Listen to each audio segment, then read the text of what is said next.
অবশেষে সমস্যার স্থায়ী সমাধান হতে চলেছে। তৈরি হবে বাঁকুড়া শহর সংলগ্ন গন্ধেশ্বরী নদীর ওপর মানকানালি সেতু। শুক্রবার পৌর ও নগর উন্নয়ন দপ্তরের মুখ্য সচিব গোলাম আলী আনসারির নেতৃত্বে অতিরিক্ত জেলাশাসক, বাঁকুড়ার সদর মহকুমা শাসক, স্থানীয় ভিডিও সহ অন্যান্যদের উপস্থিতিতে ওই এলাকা পরিদর্শন শেষে এই খবর জানালেন বাঁকুড়ার সাংসদ অরূপ চক্রবর্তী। তিনি আরও জানান, এই সেতু তৈরিতে 12 কোটি টাকা বরাদ্দ করা হয়েছে। খুব শীঘ্রই কাজও শুরু হয়ে যাবে। প্রিন্সিপাল সেক্রেটারি এসছেন পরিদর্শনে, ঠিক আছে। এই 25 কোটি টাকা খরচা করে এই রাস্তাটা বাঁকুড়ার সঙ্গে অমরকানল ট্যাগ করা হয়েছে। এই ব্রিজটার জন্য ইমিডিয়েটলি 12 কোটি টাকা স্যাংশন হয়েছে। এটা পার্মানেন্ট 100 মিটারের ব্রিজ হবে। খুব শীঘ্রই সয়েল টেস্টের লোকেরা আসবে, এসআরডি থেকে এটা করা হচ্ছে। এটা পার্মানেন্ট সলিউশনের জন্য হচ্ছে। কাজ শুরু হবে, ওরা সয়েল টেস্টিং করার পরে ডিপিআর তৈরি হবে। এই কাজটার সঙ্গেই হয়ে যাবে।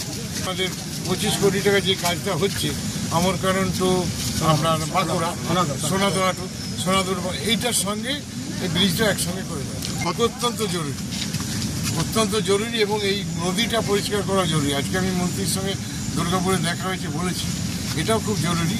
কারণ এটা ক্লিন না করলে, পরিষ্কার না করলে পরে অসুবিধা হবে, চাষিদের অসুবিধা হয়, চাষ করে জল ঢুকে যায়। আর এই ব্রিজটা পার্মানেন্ট সলিউশন হবে। গতবারই আমরা এসেছিলাম, জেলা পরিষদ থেকে করানো হয়েছিল, কিন্তু ওভাবে হবে না। এটা পাকা বড় নূতন করে ব্রিজটা করতে হবে, ওভার ব্রিজের মতো, সেটাই নেওয়া হয়েছে। তার ডিপিআর হচ্ছে, গভর্নমেন্ট দেখছে ব্যাপারে। উল্লেখ্য, ফি বছর বর্ষায় একাধিকবার জলের তলায় তলিয়ে যায় গন্ধেশ্বরী নদীর ওপর মানকানালি সেতু। ফলে চরম সমস্যায় পড়েন নদীর দুই তীরবর্তী প্রায় 20 থেকে 22টি গ্রামের মানুষ। ওই দিনগুলিতে জরুরি প্রয়োজনে বাঁকুড়া শহরে পৌঁছতে গেলে তাদের অন্তত 20 কিলোমিটার ঘুরে আসতে হয়।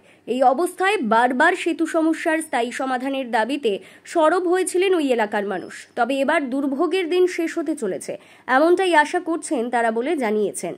12 কোটি টাকা ব্রিজের ওভারব্রিজ হওয়ার জন্য বলে গেলেন, ওভারব্রিজ হবে 12 কোটি টাকা স্যাংশন করা হয়েছে। দারুণ খুশি শোনার পর। কেন ওভারব্রিজ হলে ওধারে গ্রামগুলোর সঙ্গে আমার সব কানেক্ট, যোগাযোগটা ঠিক থাকবে। এদিকে ঘুরে যেতে হতো, কোনো বিপদ আপদ হলে 30-35 কিলোমিটার ঘুরে যেতে হতো। বর্ষা হলে প্রতি বর্ষাতেই জল উঠে যায়। এর আগেও তো রিপেয়ার কাজ রিপেয়ার হচ্ছে আর ভেঙে যাচ্ছে। এবারে কি বলেন? সাংসদ ছিলেন, ওনারা এসে বলে গেলেন যে 12 কোটির স্যাংশন, দিন 15 মধ্যে বানটা একটু কমলে ওরা ডিপার্টমেন্টের লোক পাঠাবে। ব্যুরো রিপোর্ট, দক্ষিণ বাঁকুড়া দর্পণ, বাঁকুড়া।